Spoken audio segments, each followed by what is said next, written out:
Kalau itu whiteboard mending ni kalau itu mesti lah. Thay tầm nặng là lồng nặng tầm chịu thì là ông cho person các thông tin về person đi xong mình được thông hak lại làm nặng các trình chan vấn đề atoi te mình chịu atoi te vấn đề đó rồi atoi te tu vấn đề vấn chịu có rồi lẽ bây giờ na question answer tu ke perfect the win cái chỗ đó, vun căn bản ta không vun zawa understanding social media and journalism, thì si cái vun sau cái mà cái trên media poli can struggle challenges poli impact kan không mình lên trên nó thật cũng một cái vậy coi thế câu cái atlang ta vun lúc đó cái afiang trong social media là journalism thì vun bây giờ vun chăng là chăng cả đấy vun thấy có chỗ như chỗ traditional se social media cái đấy chăng cả đấy thiếu thấu se hi bên hi cũng mà atu center vậy à dạy chúng ta social media này influence journalism atu itu vun chịu có dùng đấy mà chúng dạy chúng ta trên media ta impact anh tổ về trên nipun trên society ta anh tổ về thì mình khá take away belief đến tên họ dùng là bất cứ nào là journalism khi hunter Facebook, Twitter, Viber ni TV pol ni zetung na impact atwa new wave of journalism, the world of Facebook, the world of Twitter, Viber timi futa man chal kadu chu sai da si se tu kan thai ban to in thong hi hu long a social media ni balai chong zetung impact atwa timi kan thai di mi se chu chuwa kan ni chu chan chau pi an vun kal ma chin mi phun ni ko ram khen na a chua pi mi journalism media lu ro kan thong ve traditional journalism to the in the thap le chan pek le hun ha pek le thilri pek le sining pek help the to the thing mi se expensive awang so chan so se slow to digital version broadcasting le ko vil to thilri vil te how ti asana in to social media chun atu kan ni kan channel ko online ni access kan pek na ha channel ko na he alwan channel thì là gì? Itu tu kan ni lai mi pun dong thong di kum sha ban ti ka se foi nak begin journalism to me concept tadin cha slogan thong sam cha ti mi concept kan sai cha ban ve begin lai ta na chu zai da kan ton ti se chu social media ni abun kan khuchi be ara lo te ha kan te di atwa Facebook chunga valai chung mira ho chung se lai ho chung se alarm big mi phang chu I saw it on Facebook te Facebook chunga kham hu te mi long te influence to chang chu chunga lai mi journalism ta kan survive ma te mi question khat cho kan ma lai long se lo yen malai chung kum pi te ne social media ni traditional journalism he a shop ma override to ma team equation as of so academic society academic community pol journalism like media like studies so pol debate at so mi se asna in adong na am so mi so he journalism he social media le ziteben override to lo a shop na lo a khu kho lo media journalism ni social media he hun ma tha phan na dinga search generator information hu khona tuan deuh chan yo www.bbc.com tiban tu ung tidau Facebook tu new feed kan der ni tu akan opportunity tu an la ai tisi asna kan ni chi tu data fitna kan ni la ti atam le fian an kal ko azom lai apa ni na tu social media ni zeta chopi ti sa chun citizen journalism or participatory journalism te mi ha pok ni tel na hun ha na sar ti tha ai se chu kan ni khopal lo hun ha tu lai tlam na hi ka ban tu chu asilo na in nan khuwa cheu biro na Viber group ti ban tu la pe tai na te ni khin impact tam na to chang ta chu na kai media from pakhat journalism ฟังบัคจะจนมีบัคสนามนี้อิมแพคตัวจอมิจูออนไลน์กันทำมีค่ะเปเปอร์แฮกกันจริงๆก็ออนไลน์ค่ะก็ปีนั่นตัวนั่นขอบิโรนะอาศัยหนักให้นั่นทักติกากันนี่กันเสียหลักอิมแพคตัวขัดอะไรกัน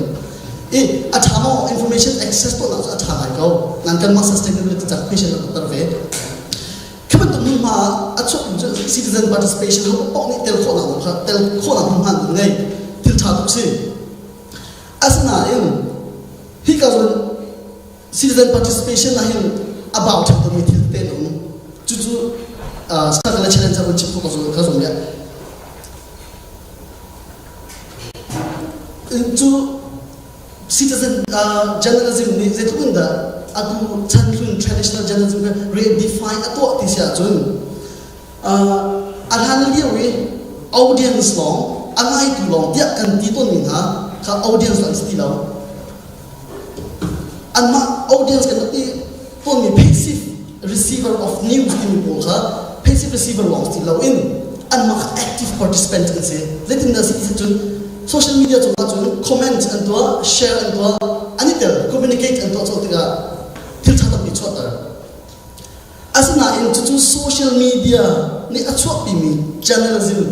citizen journalism or participating journalism ni achwa pi mi le